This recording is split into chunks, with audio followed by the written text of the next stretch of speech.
नाजरीन अस्सलाम वालेकुम। IND टुडे न्यूज में आपका खैर मकदम करते हैं।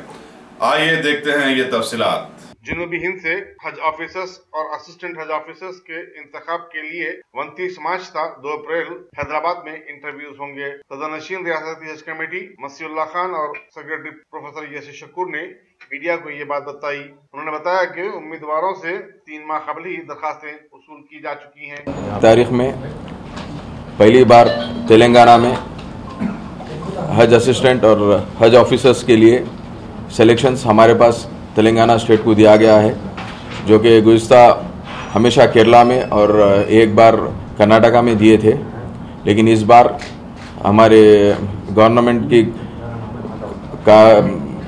काफ़ी डेवलपमेंट्स को सब देखते हुए, हमारे स्टेट में CM साहब को देखते हुए, इस वजह से हमारे स्टेट को दिया गया है, जिसमें हमारे शकूर साहब की काफ़ी नुमाइंदगी रही है। और फर्स्ट टाइम हिस्ट्री में ऐसा हुआ कि तेलंगाना में दिए सिलेक्शंस, और टोटल 6 स्टेट्स के लोग आने वाले हैं हमारे पास, जैसा कि अब तेलंगाना के हैं आंध्र प्रदेश, केरला, कर्नाटका, तमिलनाडु और लक्षद्वीप से। तो टोटल यहाँ पे इंटरव्यूज़ होंगे ये लोगों के डेली 150 से लेके 200 कैंडिडेट्स के इंटरव्यूज़ यहाँ पे ही होंगे हमारे हज कमेटी में। टोटल कैंडिडेट्स तो 150 से 200 कैंडिडेट्स रहेंगे डेली।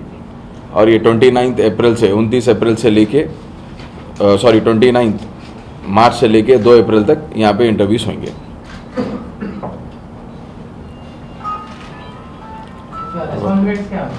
जी नहीं, ये लोग हज असिस्टेंट है और हज ऑफिसर्स है जी। अब उनको वहाँ जाने के बाद वहाँ के हिसाब से उनको ड्यूटीज देंगे। देखिए पहली दफा हुआ वो रहे, तो मतलब क्या क्राइटेरिया की बुनियाद पे इसको सेलेक्ट करते हैं? मतलब आमतौर पे हर स्टेट में मुख्तलिफ स्टेटों में हज कमेटी से रहती है, तो तेलंगाना का क्या क्राइटेरिया देख के या सेलेक्ट करें वो फाइंड? जी ये सिर्फ सिलेक्शन से ही है, ऑफिसर के सिलेक्शन से यहाँ पे इंटरव्यू से। तेलंगाना को क्यों मुंतखब किए, वो क्राइटेरिया क्या है? वो क्राइटेरिया ये है कि इससे पहले एक 10 साल तक मुसलसिल केरला में हुए, उसके बाद 6 साल से कर्नाटक में बेंगलुरु में हो रहे थे।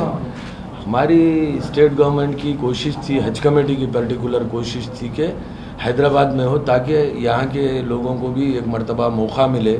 यहाँ पर भी कई उम्मीदवार हमारे स्टेट से अप्लाई किए हुए हर साल करते, तो यहाँ पर आने से क्या है, यहाँ वालों को भी थोड़ी सहूलत होती है। और ख़ास बात यह है कि हमारी स्टेट हज कमेटी का नाम सारे हिंदुस्तान में एक स्टेट हज कमेटी का मुकाम भी बनता है, इसलिए इनके ड्यूटीज क्या रहते सर? इनका सिलेक्शन होगा, वो लोग क्या काम करेंगे? और इनके इसमें देखिए 2 पोस्ट हैं इसमें हमारे पास। जो यहाँ पर सिलेक्शन हो रहे हैं वो असिस्टेंट हज ऑफिसर है और हज असिस्टेंट। वहाँ पर क्या है, जैसा फॉर एग्जांपल अजीजिया है, अजीजिया में हमारे कम से कम 10 ब्रांच ऑफिसर्स होते हैं। उसी तरीके से ग्रीन जो कैटेगरी है वहाँ पर भी ब्रांच ऑफिस होती है। वहाँ ब्रांच ऑफिस में हज ऑफिसर, हज असिस्टेंट और इनके ऊपर एक ऑफिसर होता कि हज ऑफिसर होता। ये लोग जितने भी हमारे यहाँ से हज यहाँ जाते, जितने भी हमारे उच्चा जुकराम जाते, इनका पूरा दारोमदार उन पर रहता। अगर किसी का सामान मिसप्लेस हो रहा तो आप ब्रांच ऑफिस पे रिपोर्ट करना, किसी का पासपोर्ट गुम गया ब्रांच ऑफिस पे जाना, जो भी आपके मसाइल है ब्रांच ऑफिस, कोई बीमार हो गए ब्रांच ऑफिस पे। ये ब्रांच ऑफिस वाले हज मिशन और CGI जिद्दा से डायरेक्ट कॉन्टैक्ट।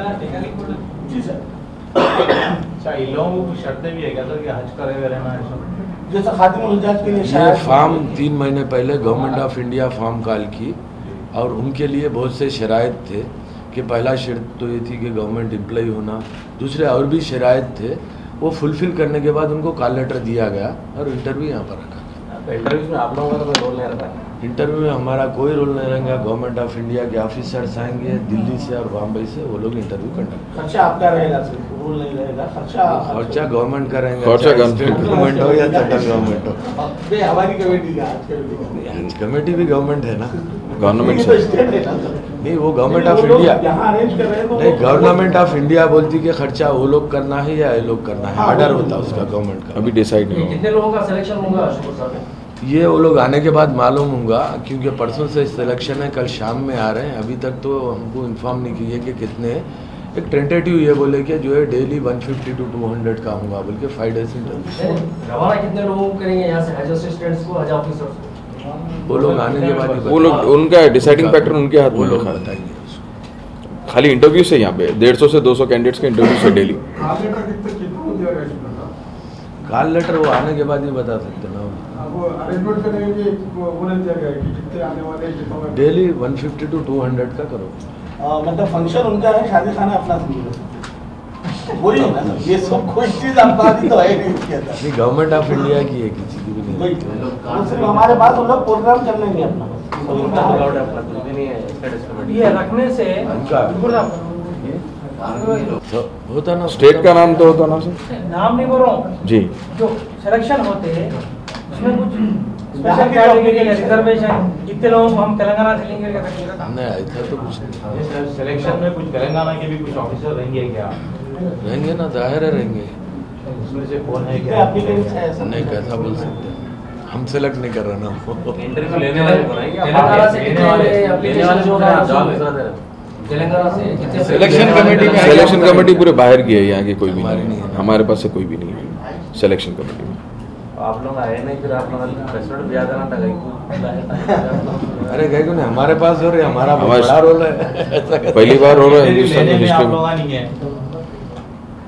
लेकिन हो रहा तो हमारे तहत ही, हज कमेटी के तहत मसला क्या है कि गवर्नमेंट सेंट्रल हज कमेटी का एक काम है, स्टेट उसको जो है अपॉइंटमेंट कर रहा, वो ऐसा मसला होता है जी। दूसरा कुछ भी नहीं है। पॉलिसी मैटर्स पूरे सेंट्रल हज कमेटी के, और कुछ भी नहीं। में रुबात की खुरानदादी होगी। नादिर रुबात की जानिब से लेटर आ चुका और हम लोग सेंट्रल हज कमेटी को भी लिख चुके हैं। CGI जिद्दा से अप्रूवल आने के बाद इंशाअल्लाह ताला पहले हफ्ते में रुबात की खुरानदादी होगी। इस मरतबा भी रुबात के लिए 1286 सीटें हैं और 3 बिल्डिंग है बकुतुमा इलाके में। 3 बिल्डिंग में जुमला कैपेसिटी 1286 की है।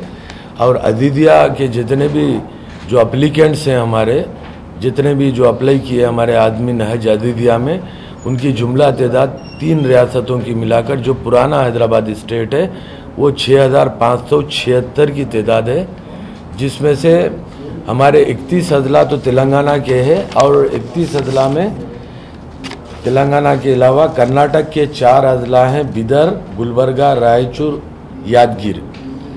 इसके अलावा और 8 अजला जो है रियासत महाराष्ट्र के हैं, जिसमें औरंगाबाद, बीड़, हिंगोली, जालना, उदगीर, नांदेड़, उस्मानाबाद, परभनी। तो ये जुमला मिलाकर 6576 आजमीन है अदीदिया में जो अप्लीकेंट। तेलंगाना में 3368 है और 870 कर्नाटका में है। महाराष्ट्र में 2338 है। इस हिसाब से जुमला 6576 आदमीन है। इसमें जो कैंसलेशन होंगे सीट, सेंट्रल हज कमेटी के पास रिकॉर्ड है। हमारे यहाँ पे तो एक मिसाल के तौर पर तेलंगाना से 82 लोगों का कैंसलेशन ऑफिशियली हमको रिसीव हुआ। इसके अलावा भी जो पहले इंस्टॉलमेंट 81,000 रुपये पे नहीं किए, उनका भी कैंसिल किया जाता। तो इस हिसाब से एक अंदाजे के हिसाब से 600 से 700 तक का कैंसलेशन रहेगा। बाकी के लोगों का खुरानदादी इसमें की जाएगी और उस खुरानदादी में नादिर रुबात भी वहाँ से सऊदी अरब से आएंगे। और ये खुरानदाजी सेंट्रल हज कमेटी का जो हमारा सॉफ्टवेयर है, उसी के ज़रिए ये खुरानदाजी का अमल इंशाअल्लाह ताला पहले हफ्ते में होगा, अप्रैल के पहले हफ्ते में। और ये इसलिए भी ज़रूरी है क्योंकि दूसरे इंस्टॉलमेंट की तारीख़ हम लोग 2nd वीक ऑफ अप्रैल में एक्सपेक्ट कर रहे हैं। उससे पहले अगर रुबात का खुरा होता है तो अमाउंट डिडक्ट करके जो भी मक्के मुकरमा में जो भी अकोमोडेशन के चार्जेस रहेंगे, करीब 50,000 के करीब वो चार्जेस होंगे, उसको मिला करके वो पे करना होगा। एक अभी नुमाइंदगी कुछ हुई थी चेयरमैन साहब से जी, में कुछ सीट बढ़ाने के तारों से कुछ हुआ था उसमें?